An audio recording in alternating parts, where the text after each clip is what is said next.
Salut à toutes et à tous et bienvenue sur la chaîne des Super Saiyans pour une nouvelle vidéo. Alors aujourd'hui, nouvelle vidéo review de chapitre de Dragon Ball Multiverse. On s'était laissé sur le chapitre 6, on avait déjà fait 6 chapitres et rappelez-vous la dernière page c'était le début d'un combat entre Sauzer, donc le soldat principal de couleur, le frère de Freezer bien entendu, et un Krillin qui était très intéressant au niveau charisme et design, un Krillin différent de celui que l'on connaît. Voilà, qui n'a pas connu l'amour et qui semblait très sage, etc. Et donc on s'était laissé là-dessus. Donc c'était la dernière page, la voici. Et donc on va continuer avec le chapitre 7 qui s'appelle Pause déjeuner tant attendu. On va voir un petit peu ce que ça donne. Donc pause déjeuner. Est-ce que ça va être intéressant ou pas? On va voir ça. Très belle couverture, on peut voir, hein. Regardez, on a un Oob qui est habillé bien sûr comme Sangoku, hein. Il prend l'héritage de Goku bien entendu. Et une petite Pang aussi à côté, voilà, c'est l'héritage de Sangoku et ça fait plaisir à voir sur cette couverture. Donc une couverture, voilà, Gogeta Junior au dessin et Faille à la jeune Faille à la couleur bien sûr. Très belle couverture. Peut-être des couleurs un peu fades je trouve, mais bon, il n'y a rien à redire, hein. C'est quand même magnifique. Donc on passe à la première page et on a voilà donc ce combat entre donc Sauzer et Krillin là qui est appelé Kulilin. Et voilà un Sauzer très sûr de lui, hein, vieux débris sénile. Je vais te corriger, mais on voit que Krillin a de la ressource, hein, au niveau de ses attaques. Voilà, il se défend très très bien. Il arrive à porter un coup en dernière case à Sauzer. Vraiment sympa des chorégraphies de combat aussi. On voit par rapport à. Bah, je fais à chaque fois comparer avec Dragon Ball Super, mais il y a toujours des techniques, quelque chose en fait de. Voilà, je trouve que c'est vraiment intéressant. Donc là, on a les deux protagonistes, voilà, qui se regardent un petit peu. On a un Sosa voilà, qui essaie justement dans la technique, voilà. C'est ce qu'il dit. Ce Naboo manque d'allonge, voilà, il est petit, je vais en profiter. Voilà, c'est intéressant. Alors là, c'est raconté, c'est un dialogue, mais voilà, c'est intéressant. De la technique. Et on a un Krillin voilà, qui porte un nouveau coup, hop, et Sosa croit l'esquiver et il lui balance sa carapace, sa grosse carapace de tortue, bien sûr, en hommage à Kame Sennin, Tortue Géniale, dans la VF. Donc magnifique, un Krillin tout en technique, en subtilité, et tout en sagesse, bien sûr. Regardez ce qu'il dit, je suis peut-être vieux, mais toi tu restes un éternel idiot. Charisme, moi je trouve ce Krillin très très charismatique. Et on a Sauzer voilà, qui s'énerve, qui sort son attaque, on la connaît, hein, avec son espèce de coupante vis-à-vis de son bras avec un ki. Donc on se rappelle un petit peu dans le film de couleur, voilà, il coupait les arbres, etc. C'était assez stylé. Et qu'est-ce qu'on nous dit? C'est que, voilà, Krillin, il lui dit, mais tu comptes rayer ma belle carapace? Et il sort aussi son disque coupant, son Kenzan. Donc c'est marrant de voir un peu ces deux attaques. C'est toujours vraiment du fanservice, etc. Mais ça marche super bien. C'est crédible, ça fonctionne. Et on a voilà les deux protagonistes qui lancent leur attaque. Et voilà, là sur cette page, on voit que les deux sont concentrés. Et on n'a pas le dénouement, mais il arrive. Et qu'est-ce qui se passe? Et ben, on a un Sauzer qui se fait découper, voilà. Tout simplement par le Kenzan, qui est toujours une attaque très très puissante dans Dragon Ball. Qui peut couper n'importe qui. D'ailleurs, Freezer se fait couper la queue, etc. Et voilà, impossible, il se rend compte, enfin il se dit mince, c'est pas possible, comment un terrien, un nabo, un monstre inférieur, c'est ce qu'il dit. Et un Krillin toujours aussi sage, une fin digne de toi, j'en suis sûr. Et il gagne donc l'univers 9 c'est l'univers des terriens, hein, globalement. Donc on ne sait pas encore à ce moment-là leur histoire, comment ils ont fait pour s'en sortir et quels monstres ils ont connus. Et regardez Sangoku qui arrive, Goku qui est là, qui veut parler à ce Krillin, il doit être intrigué, hein, tout simplement. Et mince. Et du coup, un Krillin méfiant qui dit que me veux-tu, Saiyan? Mais c'est moi, c'est Goku. C'est cool, tu participes, tu es devenu un vieux maître. Donc Goku est très content, mais on a un Krillin méfiant, hein. Je ne te connais pas, mais je connais ton ami Saiyan. Donc il parle probablement de Vegeta. Je déplore que des monstres dans votre genre existent, etc. Des Saiyans, des démons, l'Empire de Kula, des cyborgs et Babidi. Donc ils ont connu Babidi et les cyborgs. Et ils ont réussi à s'en sortir. Donc un univers à creuser, quoi, qui va être creusé dans les chapitres spéciaux, bien entendu. Voir comment ça s'est passé, comment parce que globalement les terriens sont beaucoup plus faibles, hein. Comment ils ont fait pour s'en sortir. Si c'est bien écrit, bien scénarisé, ça peut vraiment être intéressant. L'endroit est peu fréquentable, il dit. Et on a du coup la fameuse pause déjeuner, avec de très beaux dessins des personnages. Regardez ici. On a, euh, on a voilà, les Kaioshin qui sont ensemble. Là, on a un univers qu'on ne connaît pas, qu'on reconnaît Arale. Arale et ce personnage, je crois c'est Nekomajin, donc deux personnages de l'univers de Toriyama, hein, de ses précédents. Nekomajin c'était peut-être après, mais Arale c'était avant, hein, dans Dr. Slump, avant Dragon Ball. On a aussi du Tapion, bien sûr, magnifique. On a le super, voilà, le Ultra Boo, hein, qui est vraiment très charismatique comme ça et toujours aussi cool en train de manger ses bonbons. On a du Bojack, bien entendu, l'univers de Bojack avec les fameuses femmes. On a le fameux Super Namek, donc je crois qu'on ne connaît pas encore son nom à ce moment-là, qui est en train de boire des verres d'eau et des verres d'eau et des verres d'eau, parce qu'on sait que les Namek boivent de l'eau, c'est tout. Donc sur ça c'est rigolo. On a Kula, Cold et Freezer qui sont là avec le vin aussi, donc eux c'est le vin, on le voit, hein. Freezer avec son verre régulièrement, c'est très classe, et les sous-fifres, hein, qui sont là. On a donc les fameux terriens, on reconnaît un Yamcha bien entendu, notre Krillin, voilà, un chauve avec une cape, c'est Tenchinan. On a du Boo, Babidi qui sont là, et une petite blague bien sûr, Guéris et moi, il est encore là, Dabra là. Ils ont même pas pris 5 minutes pour le guérir, donc c'est rigolo, petite blague. On a notre fameux Trunks, toujours aussi classe, le Mirai Trunks, qui est là avec sa... Il n'a toujours pas changé de veste, mais il est là. J'irais bien manger avec mes amis du passé, mais quel univers choisir, le 16 ou le 18? C'est vrai qu'ils se ressemblent beaucoup. Ils se posent la question. On a les saillants, les super saillants qui sont là en armure. Les quatre fantastiques, donc du Vegeta, du Nappa, du Raditz et du Kakaroto. Ils sont là, et fidèles à eux-mêmes aussi, ils n'arrêtent pas de manger, voilà, comme d'habitude. C'est très très fidèle. Ah, les cyborgs, c'est 17, c'est 18, ils sont là. La bonne bouffe, c'est ça qui manque, nous sort C17, bien entendu, ils ont tué tout le monde quasiment. Petite blague avec ce personnage, voilà, qui n'a toujours pas accouché. On a un Cell, regardez ce Cell avec son Cell Junior, qui est là, qui attend, et Cell, bien sûr, c'est censé voilà, être l'être parfait, donc il n'a pas besoin de se restaurer, de manger. Et qu'est-ce qu'on voit aussi, bien sûr, l'univers 16, donc avec Végétaux, on a la petite bras qui est là, et l'univers 18 en dessous que l'on connaît avec nos héros, bien entendu, il y a du Gohan, il y a Goku, Vegeta, etc., du Pandoob, magnifique, donc très beau dessin, et la pause déjeuner se passe plutôt pas mal. On a cet univers avec ces fameux, voilà, ils s'appellent les Éloïtes, hein, je crois, je crois pas qu'on ait encore eu les noms, mais voilà, je vous le dis, c'est les Éloïtes, donc ces personnages en armure, assez puissants, assez intrigants. Et qu'est-ce qu'on voit, bien entendu, regardez, petite case pour voir Broly dans son glaçon, hein. Donc, et les spectateurs aussi qui se restaurent tranquillement. Et regardez, on a un Végéto très sûr de lui, Piccolo toujours aussi sage, hein, qui lui dit alors qui va gagner à ton avis? Bah moi. Donc Végéto est serein, fidèle à lui-même, hein. On sait que c'est un peu le guerrier parfait quoi, entre les deux rivaux, Vegeta, Goku, qui sont déjà parmi les deux plus puissants de l'univers quasiment. Et donc voilà, ce personnage. Personne ne t'inquiète, lui demande Piccolo. Et il lui dit effectivement, Majin Buu, ça sera peut-être le plus dangereux, hein, on le sait, hein, mais bon contre moi. Et Broly, bras, regardez comme elle est bien dessinée. J'adore son chara design, elle est vraiment magnifique ce personnage. Avec sa mèche devant là, c'est super cool. Et elle lui pose la question, et Broly, vous en faites des tonnes?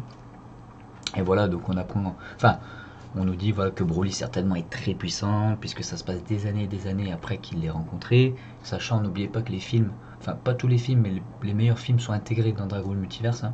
C'est considéré dans le canon de DBM, et donc voilà, ils nous disent que Broly est certainement très très très puissant.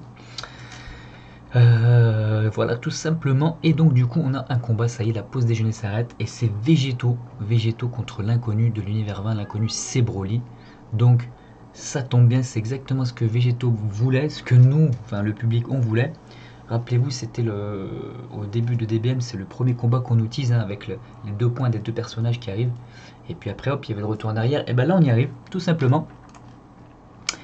Et l'inconnu s'appelle Broly, voilà, de l'univers 20. Et voilà, les Namek qui disent attention, ils sont méfiants, hein, ils devraient peut-être pas être réveillés de ce qu'on a entendu, il est complètement fou. Les Vargas un peu plus joueurs, vous n'avez pas le sens du sport, etc. On a un Goku là, voilà, comparé là je suis obligé de comparer à Dragon Ball Super. On a un Goku dans Dragon Ball Super qui fait n'importe quoi, qui est complètement débile et gamin en fait. C'est pas le Goku sage qu'on connaît dans Dragon Ball Z. Et là voilà, on a un Goku qui est un petit peu inquiet. voilà, etc. Il se pose des questions pour le public, est-ce que le tournoi va continuer, comment ça va se passer. Un Vegeta aussi inquiet, en fait c'est marrant de voir ces deux personnages qui dialoguent, hein, qui sont amis, et voilà, depuis peu, mais il y a ce respect entre les deux, c'est génial. Les enfants vont aussi mourir, hein. Vegeta qui s'inquiète un petit peu, mais qui est un peu plus dur, hein. Ça correspond parfaitement au personnage. Et voilà, ils conseillent bien sûr à leur fils, hein, d'aller dans les gradins. Les gradins, rappelez-vous, qui étaient protégés des vagues d'énergie, hein. Donc il y a une protection, donc voilà, on sent que là ça va être le gros combat. Goku qui dit à Vegeta tu restes, bah, bien entendu, hein. Vegeta, je crois qu'il aime le défi, bien entendu. On a un Gohan qui pose ses lunettes, attention, donc il se prépare. On va voir ces deux mystères en action, nous dit Raditz en avant-dernière case à Nappa. Effectivement, les deux fameux mystères. Et petite blague en dernière case, hein, avec du Vegeta qui nous dit regarde-moi, ce Végéto il a l'air bien orgueilleux d'où il sort. Donc j'ai le chat qui miaule, j'ai un chat qui miaule, hein. Mimine, viens vite ma chérie. Oui, ta gueule. Et donc Kakaroto qui me dit il a un air insupportable avec ses pics ridicules. Bon voilà, c'est rigolo. Du fan service. Tu peux fermer ta gueule? Merci. Ouais, désolé. Donc voilà, petite blagounette. Et attention, regardez, Broly est là. Ils sont prêts à le réveiller. Il commence à faire fondre le fameux bloc de glace. Alors rappelez-vous, petite erreur, hein, de ce Broly qui est en super saiyan alors qu'il est congelé. Bon, c'est pas très logique. Mais bon, c'est pas grave. Ça palpite, il est bien vivant. Et on a un Broly, voilà, dernière case, ça va très très vite. Il attrape un fameux Vargas, un Piaf. Et bon, voilà, il le démonte direct, hein. Broly, il fait pas dans la demi-mesure. Adessa, très belle expression, on sent de la rage, de la haine. Ça fait peut-être, on sait pas combien de temps ça fait qu'il est enfermé dans son bloc de glace. Donc peut-être que, justement, il a envie de destruction, on peut imaginer. On a voilà ce Broly, voilà, qui commence à faire n'importe quoi, qui est cruel, hein, bien entendu. C'est une machine à détruire, hein. C'est vraiment le fils de pute de base. Et c'est parti, un Goku un peu inquiet. Alors, regardez Broly directement. Il n'hésite pas à déployer tout son ki. C'est vraiment de très belles pages, hein. C'est très bien dessiné, très bien respecté. Des bonnes proportions, etc. C'est magnifique. Très belle page aussi là, enfin très belle case aussi avec un Broly. On voit toute l'énergie qui se déploie.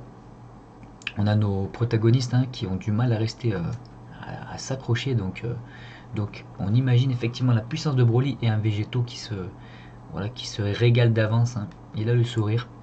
Et regardez cette page, bien entendu. Donc là, pause mythique du film. Rappelez-vous, le film de Broly, le premier, hein, qui est vraiment le meilleur, de mon point de vue. Et quand Broly se transformait en Saiyan légendaire, cette forme qu'on connaissait pas, hein, à l'époque, et vous aviez la caméra qui montait, je crois, du bas, avec la musique, et on sentait le charisme et la puissance.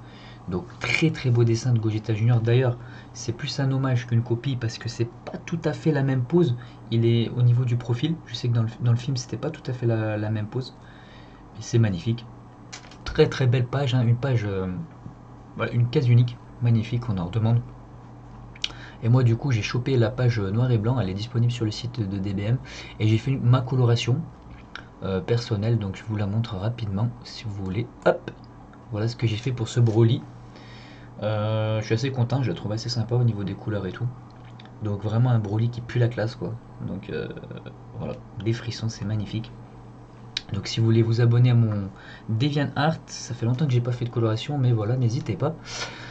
Donc je ferme cette petite page et on va voir la suite. Regardez un Broly qui se régale un petit peu, hein. Il a le sourire, hein, il a envie de détruire avec sa fameuse attaque. Regardez ici en case 3. Vous savez, l'attaque, la petite boule de feu verte mais très puissante. Et vous avez dans l'animé, vous avez, on a l'impression que ça défie les dimensions avec, ça devient noir, vert. C'était vraiment stylé ça dans le film. Un Broly, voilà, qui balance. Il a trop d'énergie à donner. On a les Kaioshin, voilà, qui se méfient, hein. C'est censé être les protecteurs de l'univers ou des univers même. Il n'a pas changé, dit Gohan. Il s'en rappelle un petit peu le Gohan. On a les deux Gohan d'ailleurs, de l'univers 16 et l'univers 18, qui sont très très similaires. Ils se regardent, voilà, et ils défendent un petit peu. Ils se défendent de l'attaque de Broly. On a un Cell, voilà, Cell plutôt serein, le Cell Junior qui apprécie un peu le spectacle. On a voilà les personnages les plus faibles qui sont méfiants, hein, qui savent plus où se mettre. Et regardez le public aussi une nouvelle fois protégé pour le moment. Pour le moment. Protégé de l'attaque de Broly. Un Bojack relativement serein aussi. On a le Super Namek, regardez, hop, qui est relativement serein. Il ne s'inquiète pas. Très, c'est franchement ça tue au niveau de. Regardez, au niveau de son expression, on sent voilà qu'il est serein. Ça correspond au peuple des Namek, tout en finesse, en sagesse. Magnifique. On a un bout qui se régale et un Babidi un peu inquiet. Un Kakaroto joueur, un peu foufou. Franchement, c'est génial. Regardez Trunks aussi, si c'est pas la classe, il sort son épée. Voilà, qu'est-ce que vous voulez dire de mieux quand moi je vois ça? J'ai des frissons, voilà, c'est magnifique, ça, c'est trop bien respecté, c'est trop bien dessiné, c'est magnifique. Et maintenant, regardez Trunks, le Mirai Trunks, qui a la classe, il est là. Et maintenant, qu'est-ce qui se passe? Donc effectivement là, les Vargas se réveillent, les Vargas et les Namek, c'est les organisateurs du tournoi, hein, et avec les Kaioshin. Et, et du coup, ils ont envie de renvoyer Broly, bien entendu, parce qu'il est complètement fou, c'est pas autorisé dans les règles du tournoi. Et donc ils appuient sur le bouton, et qu'est-ce qui se passe? Ça ne marche pas. Pourquoi? Il y a un court-circuit, et on a, regardez, ce petit ultra bout, ultime bout qui est un petit peu aux manettes, et voilà, qui a désactivé la sécurité pour envoyer Broly dans son univers. Parce que bien entendu, il se régale d'avoir un combat végétaux Broly. C'est ce qu'il nous dit en deuxième case. Et on a un Broly, regardez, ça y est, Broly, il se marre, mais d'un coup, qui c'est qu'il reconnaît? Sangoku, bien sûr, son ennemi juré, hein. Dans le premier film, rappelez-vous, hein, ils étaient nés le même jour, etc. Et il a développé une haine, Broly a développé une haine de Goku, quoi, de Kakaroto. Donc il le voit, et qu'est-ce qu'il fait? L'attaque, bien entendu, regardez, Sangoku, qui commence à être inquiet. Mais je pense pas qu'il ait peur, hein. C'est Sangoku quand même, hein. C'est Goku. Et ça finit comme ça. Ah, je pensais pas que c'était fini tout de suite. Donc ça nous tisse vraiment pour la suite. J'imagine à l'époque quand c'est sorti ça. Donc c'était, je sais pas s'il y a les. Donc là il y a des commentaires qui datent de 2009. Donc c'était il y a 10 ans. Imaginez, il y a 10 ans, moi quand j'ai découvert ça, je devais être comme un dingue. J'attendais qu'une chose, c'était la suite. Donc vraiment, donc on regardera le prochain chapitre par la suite. Mais on va faire un petit bilan de ce chapitre. Alors attention, très beau chapitre, très bien dessiné. Voilà, les personnages sont respectés, c'est inventif un peu dans les combats, il y a de la technique. D'ailleurs, je crois que Salagir avait fait une interview je sais plus, pour un site ou pour des journalistes, je sais plus. Et il avait dit que son combat favori, c'était, contrairement à ce qu'on peut s'attendre, etc., c'était donc le fameux combat de Sauzer contre j'allais dire le Namek contre Krillin. Le Krillin sage, parce que voilà, c'est juste des techniques et de la finesse et de la logique, etc. Et ça change un peu, bon, des vagues d'énergie et de la puissance brute, hein, même si on adore tout ça, hein, on est d'accord. Donc voilà, c'est assez fun. On a aussi, me semble-t-il, je vais revenir en arrière, regarder au niveau du style de dessin. Donc ça, c'était le précédent chapitre. Vous avez un dessin qui était plus fin, en fait, j'ai l'impression, plus fin au niveau des traits. Alors attention, ça ne veut pas dire qu'il est moins bien maintenant, hein, mais légèrement plus fin, un style légèrement différent, alors que c'est Gogeta Junior toujours, hein, à ce moment-là. Et regardez, là, les traits sont légèrement plus épais, me semble-t-il. Alors, il me semble que Gogeta Junior, de ce que je sais, au départ, il dessinait plutôt sur papier, etc. Et qu'après, il est passé sur tablette graphique, quoi, sur PC, en numérique. Donc, est-ce que c'est à ce moment-là? J'ai l'impression, mais je sais pas, j'ai pas la réponse. Si vous l'avez, n'hésitez pas. Mais très beau dessin, très dynamique. Il y a un scénario, mine de rien, il y a un scénario. Il y a du fan service, c'est très bien. Des personnages respectés, des bons dialogues, du suspense. Voilà, que demander de plus? Super chapitre. Donc j'ai hâte de relire, parce qu'à chaque fois je les relis avant, hein, et j'ai hâte de relire la suite. Donc vraiment très bon chapitre. Je voulais rajouter quelque chose, c'était quoi? Tac, j'ai un peu. Ah oui, c'est pour ceux qui se poseraient la question, comme par hasard que Végéto tombe contre Broly, on peut se poser la question. En fait, il y a une réponse parce qu'il y a un roman aussi, donc Dragon Ball Multiverse, c'est un roman donc uniquement textuel, hein. Il n'y a pas d'image, il n'y a pas de dessin. Et en fait, on sait globalement dans le roman, donc je vais spoiler un petit peu, que en fait on a un petit peu ce ultime bout, ultra bout ultime, qui est un petit peu à arranger les combats à sa sauce pour voilà, avoir du spectacle et que nous, aussi on est notre spectacle et notre fan service, et que donc voilà, c'est quand même justifié, c'est pas au hasard, exactement comme dans Dragon Ball Z, hein, enfin dans Dragon Ball, quand on a voilà, Boo qui modifie un petit peu les boules pour que ça arrange, etc. Donc c'est justifié et c'est logique. Et donc voilà, je voulais juste apporter cette petite précision. Donc pour ce chapitre qui était très très bon, je mettrai une note de. Je vais te donner 2 notes, hein, je crois que c'est ça que je fais. Donc je vais donner 9 pour le dessin et on va dire 8 pour le scénario, on va dire. Ça marche bien, etc. Donc voilà, très bon chapitre. Bah écoutez, on va en rester là.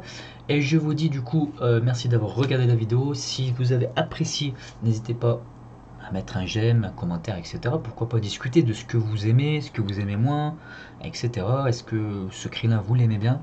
Moi, je trouve qu'il est vraiment stylé. Et donc voilà, je vous remercie d'avoir regardé. Je vous dis à la prochaine.